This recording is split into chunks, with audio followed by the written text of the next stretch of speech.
Hello World Doll Day friends, this is Michael Kanatis with the Grovian Doll Museum and the Carmel Doll Shop. Today we have an extremely, I think, important program to share with you on a wonderful doll from the Coleman collection, which is vast and wondrous. One of my favorite pieces in their collection is this whole assemblage of beautiful things that have been shipped out for us to share with all of you. This is a sanitary fair doll. And those of you that are not familiar with a sanitary fair, during our Civil War, ladies of New York City decided that they had to do their part for the ailing soldiers that were really being neglected at the time. And they formed the United States Sanitary Commission, which provided aid in all sorts of ways, from hospitals to food, bandage, clothing, etc. One of the ways that the Sanitary Fair funded was through fairs. Today we think of fairs as fun fairs. They were fun, but they were also a place for auctions, raffles, sales tables. And the most famous fair of all was the Metropolitan Fair in New York City that earned $1.2 million 1864 dollars, which was an unheard of amount. And another thing, many of you know our association with Miss Rose Percy. She's a very famous sanitary fair doll, but she's not the only one. So today we are going to share one of her very, very old friends, Miss Alexandra Bliss. So I'd like to invite Elizabeth Ann Coleman in. So thank you so much for sharing your fabulous doll. And I have to say that there's only 3 dolls that have ever made me tear up, and this is one of them. Well, that's a great compliment for me. This is a very special doll to me for a number of reasons. First of all, because of her association with the Sanitary Fair. And I must say that she's a little bit of a fraud. It's her clothes that have the real association with the Sanitary Fair. The original doll with the clothes were given to a museum just outside of New York City by a woman by the name of Susan Dwight Bliss. And the doll came with the clothes, and I suspect a lot more articles of apparel, because as her accessories came to me, there are no hats, there are no coats, there are no major groups of accessories where she would have had so many other things, just judging by the quality of the garments that have survived. What I do know is that the doll that came with the clothes was an equal size to this doll, 32 inches. That's a big doll. She's a big mother. But big dolls were an expected feature of the Sanitary Fair, and every one of the sanitary fairs held during the latter part of the Civil War featured big dolls. Big dolls equal big money. Yeah.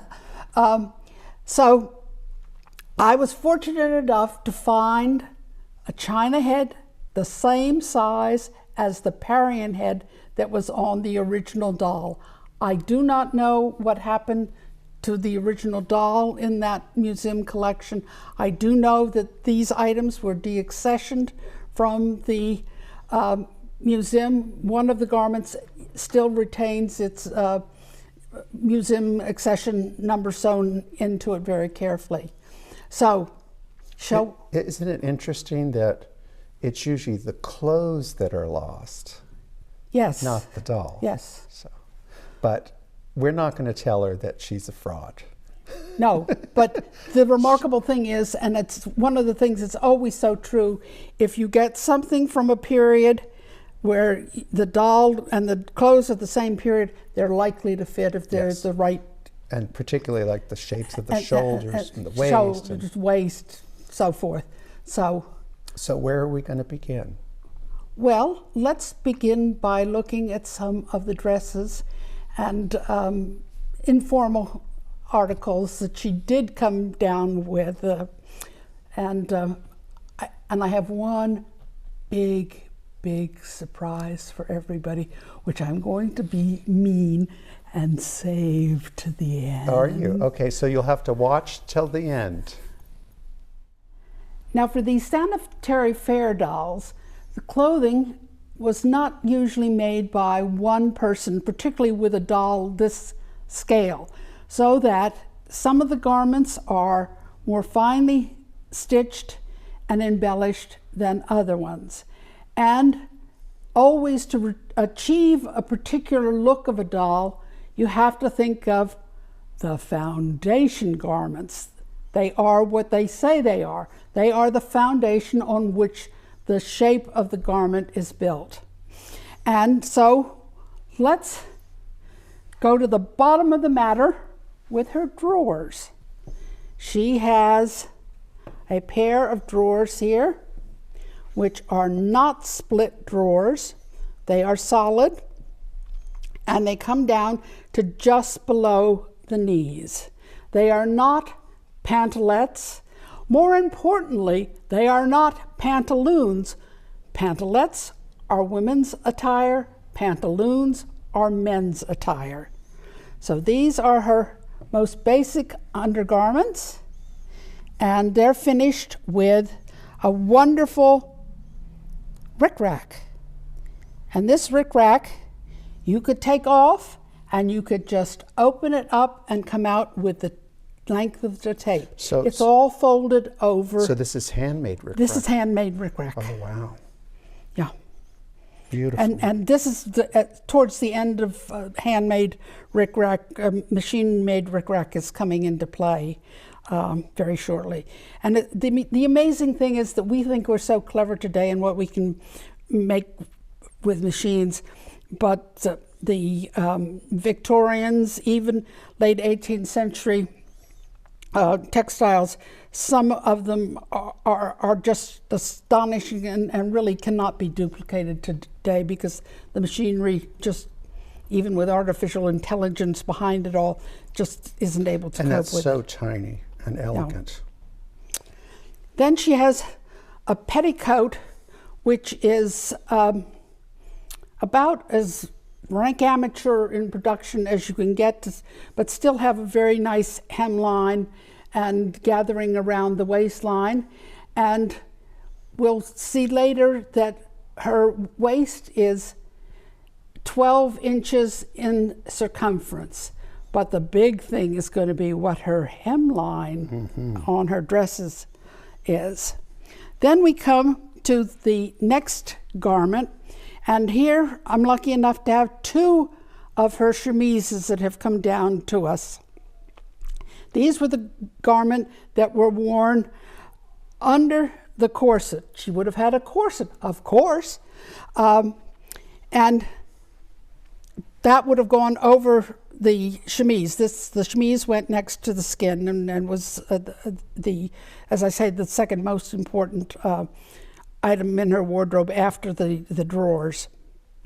And these are very basic, and you can tell a chemise from a nightgown, because the nightgown goes from shoulder to floor length and has usually long sleeves.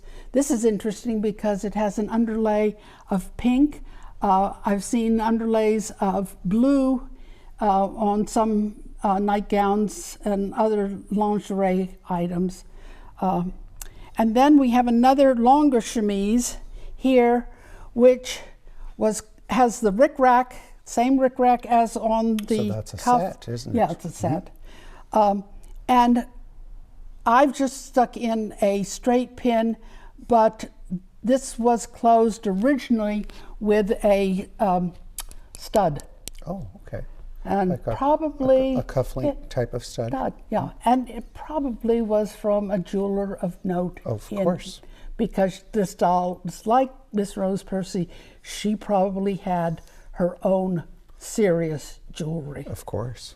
And that was probably a Something, gold, something set with a stone. Do I wish I had that? I think so. But we're fortunate to have what we have. Exactly. We really are. Exactly. So these are the basic items in her wardrobe. These are shoes of the period that she would have worn, and I think you can probably see that it's not a high-heeled shoe. It has a little heel, but not a very high heel. And they're leather. And these would have been shoes that she would have used for outdoor walking. And she probably had many more pairs of shoes. She probably had 6, 8, 10 pairs, and she would have had some boots, and she may well have had a skating outfit. She may well have had a horse riding ensemble. Well, and she is in the same... And she may have had a bathing suit. Yes, but she is in the same social class as Miss Rose Percy. They travel in the same circles. Actually, I think she's a step up from Miss Rose Percy. Okay. I don't want to say that too Well, loudly she is a lady. or be too boastful about this all. Okay. All right. Thank you for being so understanding. Yes, okay. We'll talk later. Well, Miss Susan Bliss was one of the 400. Oh, okay. Yeah, All right. yeah, There yeah, you go. yeah. Okay. So, for a lady of her time and place, she would have not gotten fully dressed in the morning. She would have put on a wrapper, and this is a very characteristic wrapper of the period, and it is a wool flannel,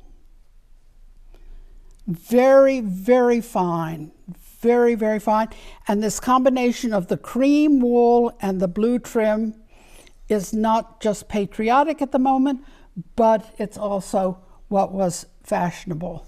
And this is, I should tell everyone, this is photographing white, but it's the color of butter. It's a rich cream, yeah. The color of unsalted butter. Yeah. No, but look at that ribbon, all that pleated ribbon. It's just, just miles of it.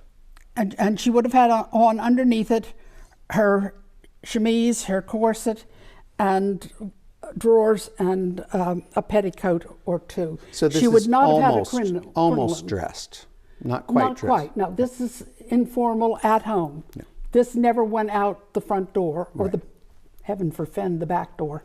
Yeah. So can we show them the back of? Can we turn it a little bit? The pleating in these costumes is just amazing.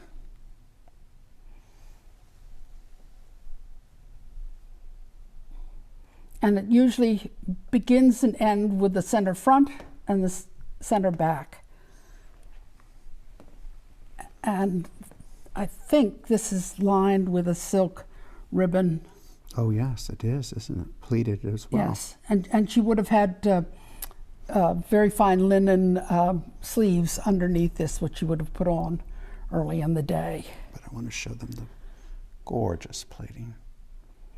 And this is a little cord that covers over. This is just simply pleated fabric, and then this is a very tiny sort of soutache braid applied on top for decoration. Very simple to do, but very, very effective. And then obviously she had these wonderful tassels with this bead to draw the cord up, forming the waistband in its need be around her waist. Lovely. And obviously that's faded, but excuse me, it's hundreds of years. I think it's 160 years old now. Yeah, Isn't it? yeah. Okay. So she's allowed to fade. So here she is herself.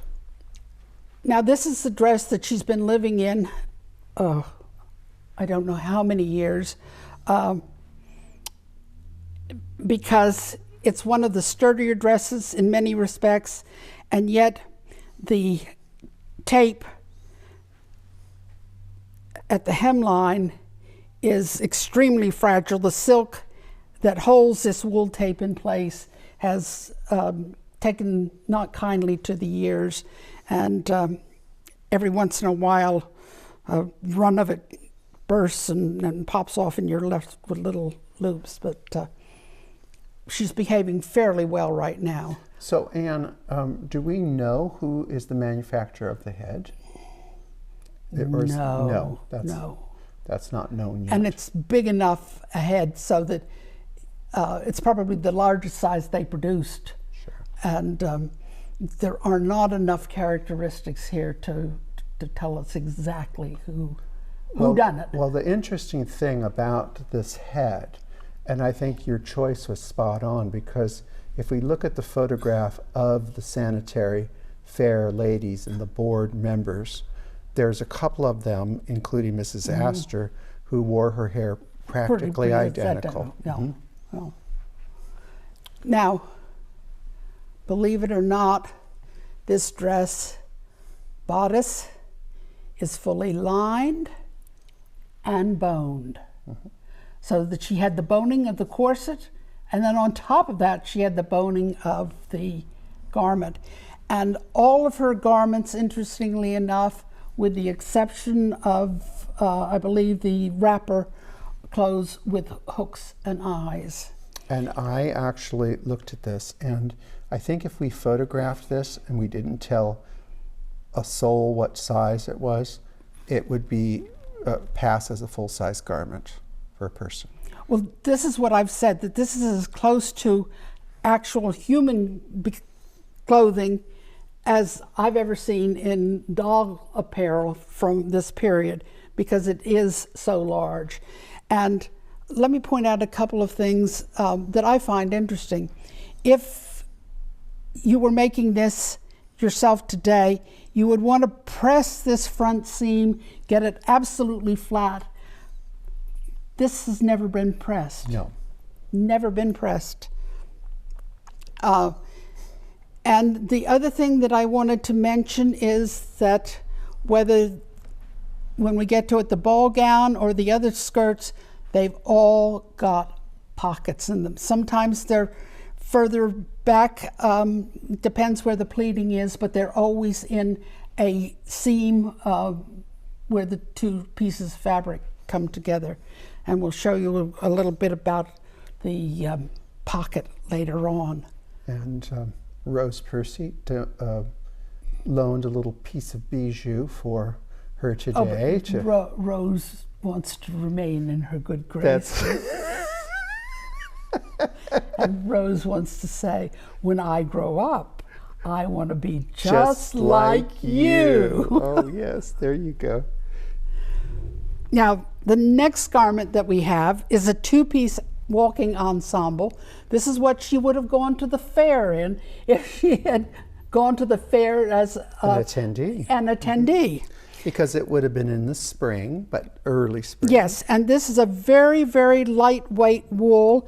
Everybody who had to wear this today would scream out, "Oh, that's so itchy!" But it's a fabulous wool fabric, fabulous. And I think if I hold it up here, Michael, people can see how thin the fabric is. It's a cloud. It's a cloud. And again, very simple braid put on in a very, very beautiful combination of colors. And beneath these buttons are the infamous hooks and eyes. And they all line up in perfect order. Yeah. Could we show the top without the cape? Can we do that? Can we do we show have the back of technology? Yeah, and then the back of the cape? And the back of the cape, I think, is sensational.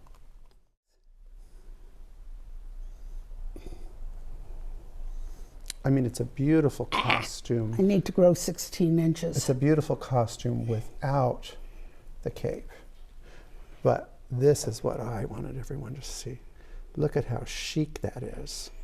I mean, it's just... and for sewers in the group. Oh yes, and this costume. Ta-da. Yeah, and that's scary. Look at the finishing. Yes, that is Look scary. at the finishing there. Just The beautiful. piping around the neckline, down the front. Mm-hmm. Fantastic. And this actually would work as also for an enfantine if it were just shortened Yes. Oh, with but it's a beautiful. Now, are we going to talk about this one? We measured the hemline. the hemline. On. So This, remember her waist was 12 inches. 12 inches. And you get your thinking cap on and you do some mathematics and it comes out to 76 inches. So 72 divided by 12 is how many? Don't ask me. I'm not the speller or the mathematician. Okay, here. well, these poor people are just They'll going to have to do the they'll math have and to- yes. stuff. But it's 72 inches is 2 yards, right? Yes. On that one? Or close, yes. Yeah, plus Yeah, four. plus Yeah, and most of these garments are done salvage to salvage in the seaming. So that is a lot of pleating, and we believe we didn't measure the ball gowns, but the ball gowns are even more fabric. So I'm going to just, Drape it over. yeah, we'll go from there. I'm sorry, folks, it may not look as gorgeous as it did when we started. Of course, that's my opinion. Not everybody has to agree with me. And there we go. Well, they again. will if they know what's good for them. You're so right. You know that working with me is not a pleasure. Oh, it's a pleasure. Okay, there we go. She's back ready to head off to the fairgrounds. So shall we go to this? We're going to go to the wonderful red ensemble. And this would have been the sort of gown that she would have worn to a dinner party. This is not a day dress. Day dresses usually have longer sleeves and higher necks.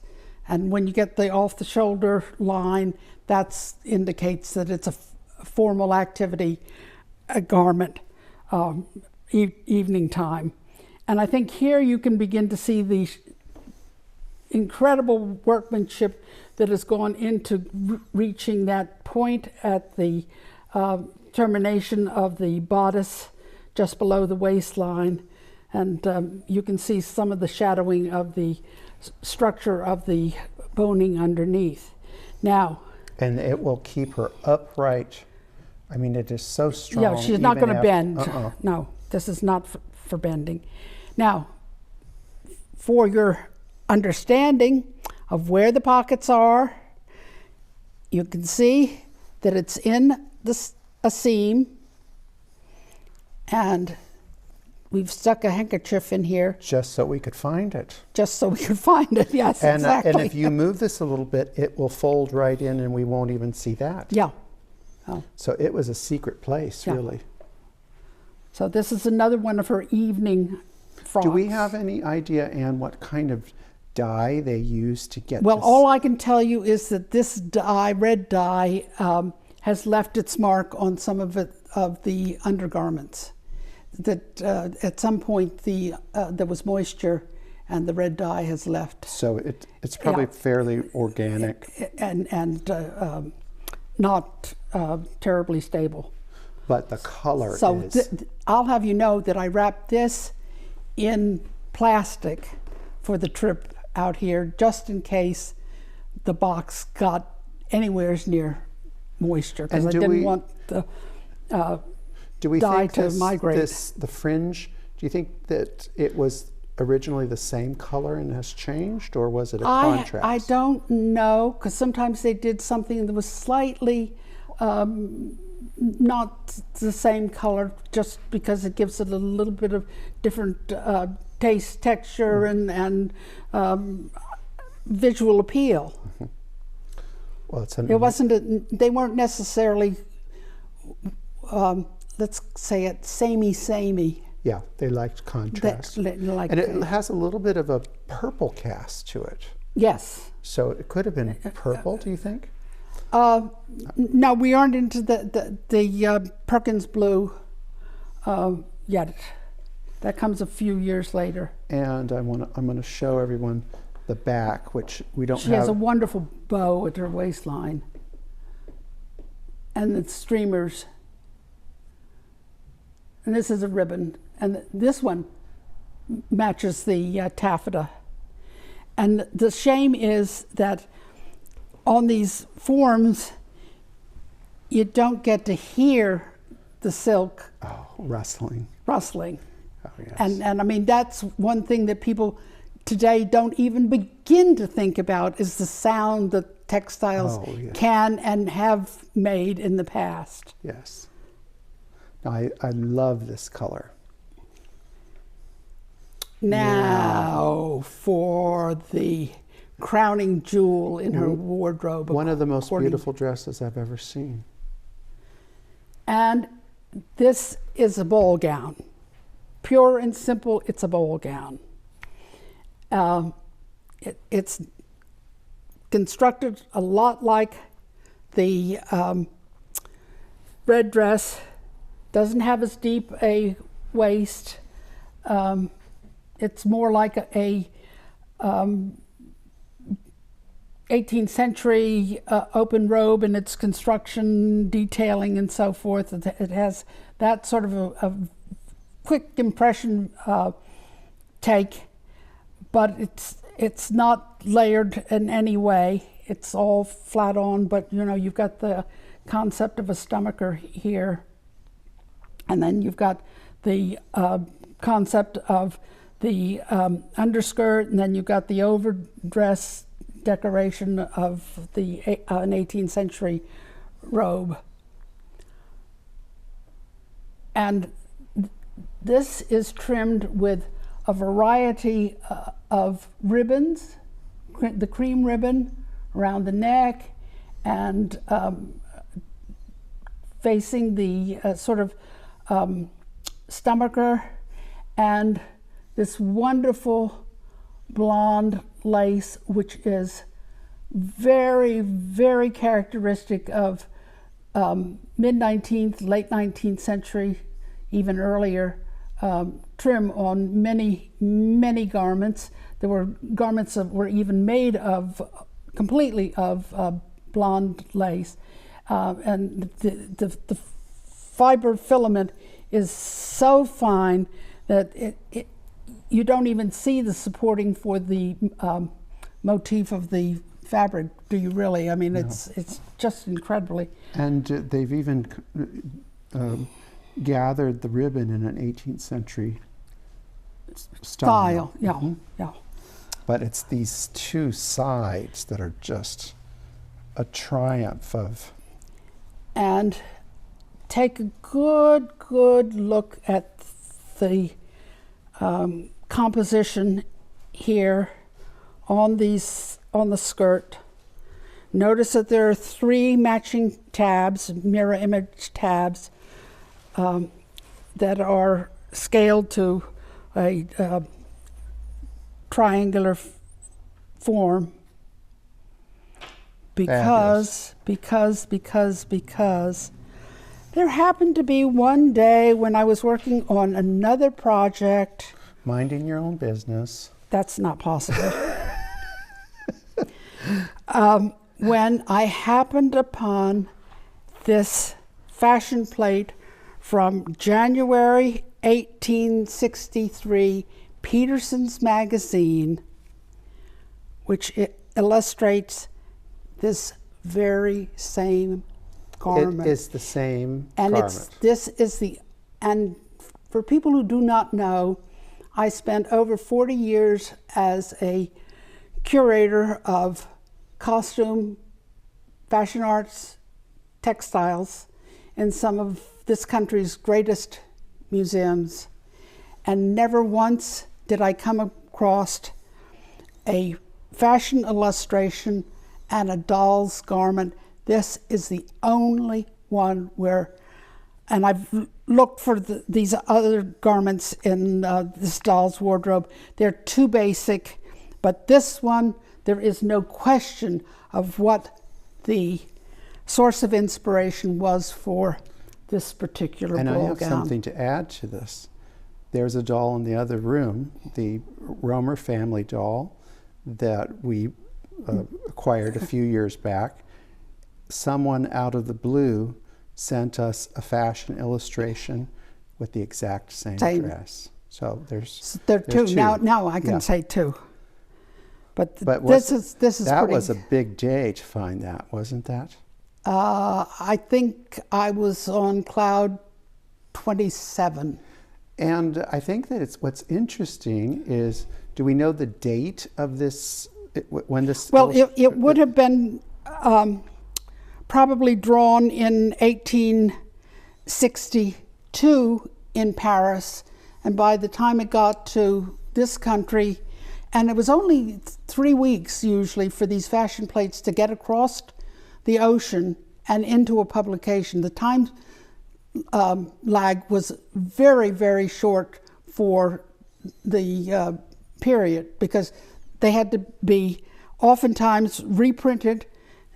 They were sent over without the name of the publication that they appeared in, and that was put in when they were inserted into the publication. So, the reason I ask that is we can kind of semi-figure when they started the project to be ready for the Sanitary fair. Yeah. So they had a good year to work because on the New York Sanitary Fair was not the first fair. No. So that would have been... That was 63, as I remember. Yes. Mm-hmm. And you see, this is January 63. So the ladies who saw this would have known about the coming of the... or the possibility coming of the New York Fair. So they wanted to be current. They wanted to be absolutely up to the minute. And again, here you have your hairstyle, which is Alexandra's spot on with her hairstyle. Yeah. What a fabulous piece. So that's what I have to offer you visually and verbally about what I think is one of the great American dolls. Wardrobes. And thank you so much for sharing all of these wonderful treasures with our group. And I think we're going to take a minute and we're going to turn these girls all backwards, and we're going to let them have just a little look at what they look like from behind.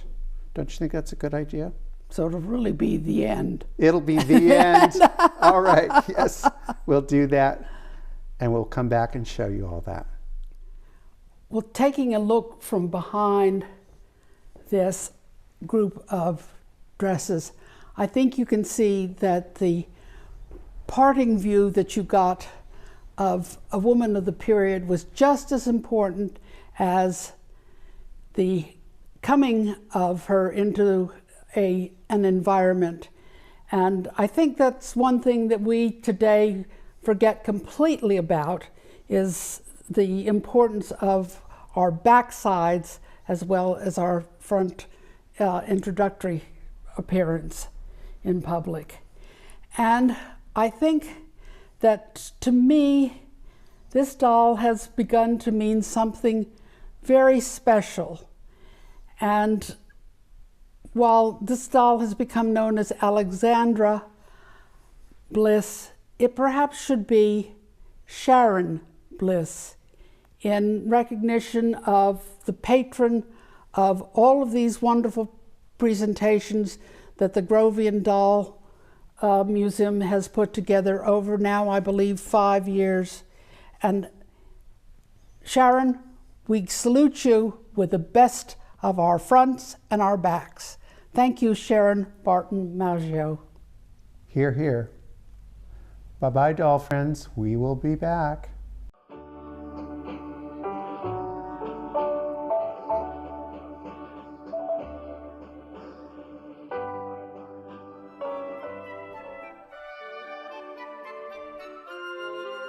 Remember to like, subscribe, and hit that notification button.